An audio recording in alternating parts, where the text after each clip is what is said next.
જ્ઞાન વૈરાગ્ય કેમ જાગૃત થાય?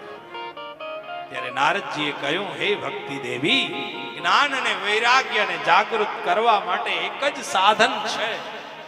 કયું સાધન છે? જ્ઞાન અને વૈરાગ્યને જાગૃત કરવા હોય તો હે ભક્તિ દેવી, તમે સત્સંગ કરો. સત્સંગમાં જશો ને એટલે જ્ઞાન અને વૈરાગ્ય જાગૃત થશે.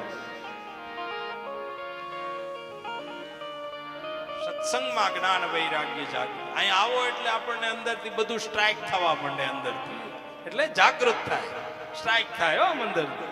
આ તો આ આપણો નથી કરતા હો, આ તો કે આ કરવા જેવું છે, આ કરવા જેવું. અંદરથી જે ભાવ પ્રગટ થાય છે એ જાગૃતિ છે. પણ એ જાગૃત ક્યાં સુધી રહે ખબર? અહીં બેઠા હોય ત્યાં. હા, પાછા 7 દી પછી ઘેરે જાઓ ને એટલે પાછા હતા બેઠા છો ત્યાં સુધી આ બધું રહે.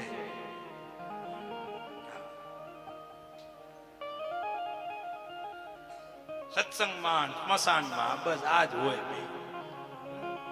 સ્મશાનમાં જાવ તો એમ જ થાય, ઓહો આપણે અહીંયા આવવાનું છે. ભગવાનના નામ સિવાય કાંઈ લેવાય નહીં ભાઈ. બસ પ્રભુ સ્મરણ છે.